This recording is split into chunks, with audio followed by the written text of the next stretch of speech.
E como ele é uma referência no instrumento, no assunto a gente vai conversar um pouco sobre o que ele fez e quais são as perspectivas dele a respeito do Paulo Moura. Então... Bom, como a gente estava conversando, né, o Paulo Moura foi uma figura inspiradora. Eu como clarinetista, quando era adolescente, né, ouvíamos ele tocar na televisão, né? Acho que hoje raramente você tem um instrumentista aparecendo em programas de televisão, rádio, mas nos finais dos anos 70, começo de 80, aparecia muito instrumentistas. Eu assisti muito o próprio Paulo Moura, Abel Ferreira, Severino, Altamiro Carrillo, eram os instrumentistas, principalmente de sopro, na minha área, Jacó, que eram figuras inspiradoras para nós, estudantes de um instrumento na época. E o Paulo era uma referência, porque ele tocava choro muito bem e vivia tocando com grandes artistas, gravou com quase todo mundo, né, da música brasileira. E ele era uma inspiração, né, para a gente. Eu não tive a oportunidade de conhecer muito ele pessoalmente, mas eu assisti três momentos. Eu vi um show em Campos do Jordão, quando eu estava dando aula, e ele se apresentou lá. Eu vi um outro evento com a Clarice Werner, e também o último que eu assisti foi, eu acho que alguns meses antes dele falecer, aqui em São Paulo. Até tem uma dedicatória dele. Nossa, que aqui, demais. né? E logo ele faleceu depois. Então foi, acho que, um dos últimos espetáculos. Você realmente no tem uma Sesc. letra complicada, né? Eu tava vendo os manuscritos de partitura dele. E então ele tem alguns, como instrumentista, por exemplo, ele tem uma formação que trilha no começo o erudito e o popular, porque ele estudou com o Jair Oleno dos Santos no Rio de Janeiro, que era um professor unicamente da área erudita, né? Compositor e clarinetista. E depois, eu acho que pelas necessidades da época, os instrumentistas, eles acabavam trilhando os dois estilos, tanto popular e erudito, né? Em busca de trabalho. E ele tinha também essa paixão pela música brasileira e a capacidade. Então ele também se dedicou a saxofone e clarinete, né? Nos últimos anos ele ficou mais como clarinetista, né? Tem uma marca registrada dele, que ele tem um clarinete da Buffet transparente, então ficou registrado isso, aquele personagem com clarinete transparente e um chapéuzinho, né? É a imagem do Paulo que eu tenho em mente, né? E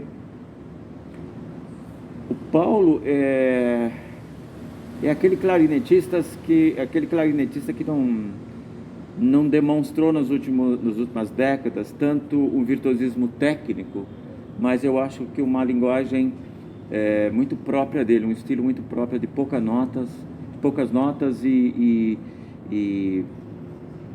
mas sempre pensando na harmonia do que ele estava tocando. Então, você pegar o improviso dele, é sempre com gestos do choro, com ideias da música popular, sem muita fritação, sem muito virtuosismo técnico, né?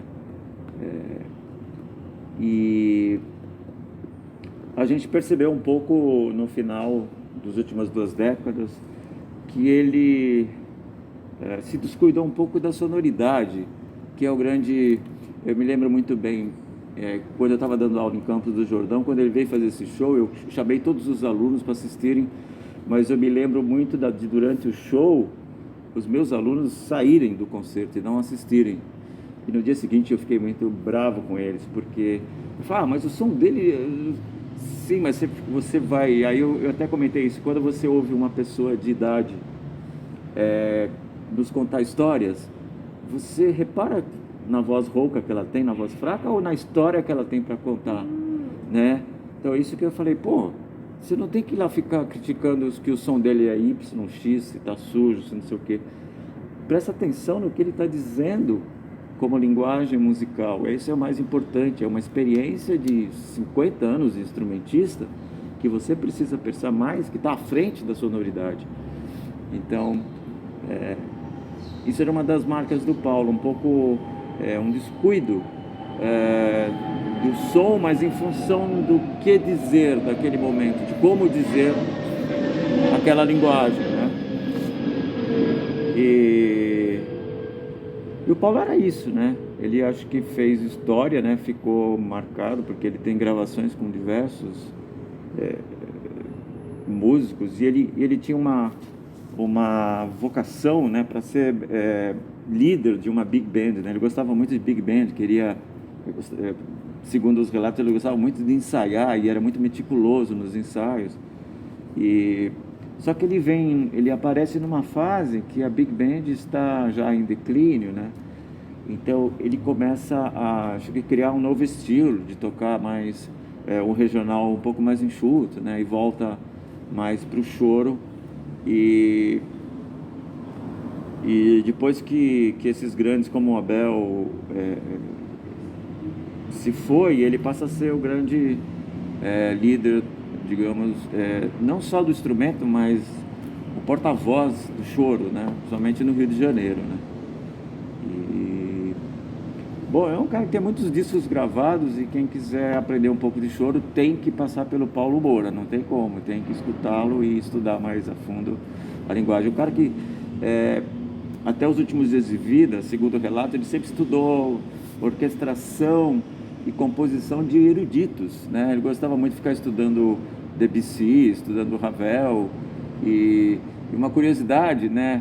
Parece que ele ficava reescrevendo as composições a lápis, nota por nota, porque assim ele passaria pelo estudo da harmonia detalhadamente. Então ele refazia as partituras manualmente. Isso é interessante, que era uma forma dele assimilar a harmonia desses caras, né? Ele falava isso. E eu tive a oportunidade, então, de conhecê-lo uma vez no Rio de Janeiro, num bar, mas rapidamente. E a última vez foi nesse show que eu fui ao camarim e conversamos um pouco, né? Ele já se demonstrava um pouco cansado já, né? Da certa dificuldade de fazer shows. Mas, para mim, foi inesquecível, né? Teve um grande instrumentista ao vivo.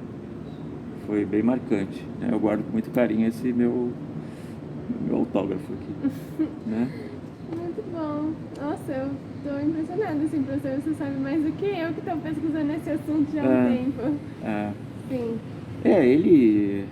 Bom, é que eu lido com isso já há muito tempo. Eu gosto também, trilho um pouco da música erudita e popular também, né? Eu venho da música popular porque nasci em banda. E vim de bandas, e banda a gente tocava mais samba, mais choro, mais marchas e muito pouco de erudito. Eu começo a ter contato com música erudita só com 16 anos, de 15 para 16 anos, na Escola Municipal de Música em São Paulo. Pela primeira vez eu fui estudar com um clarinetista especializado em música erudita, né? Você é de São Paulo, então? Eu sou de São Bernardo do Campo, aqui pertinho, do ABC. Entendi. Mas, aí como meu professor, ele tinha um medo que a gente partisse para o lado popular e começasse a tocar saxofone, como todos eles fizeram, ele nos proibia muito de tocar música popular. Então aí eu passei a ser erudito, mas eu nunca larguei o gosto pelo popular, não, né? E também sou integrante de um grupo de clarinete chamado Sujeito a Guincho, que a gente faz muito choro lá também, muita música popular. Então, bom, mas o Paulo é uma referência mesmo, então eu acho que qualquer clarinetista precisa escutar o Paulo para ter um aprendizado da nossa linguagem raiz, da nossa linguagem de música brasileira instrumental, muito importante, né? Ele deixou registros incríveis, tem que escutar, certo. seguir. E nós como riopretenses também, porque faz parte da nossa história. Isso, né? um personagem importantíssimo da história brasileira.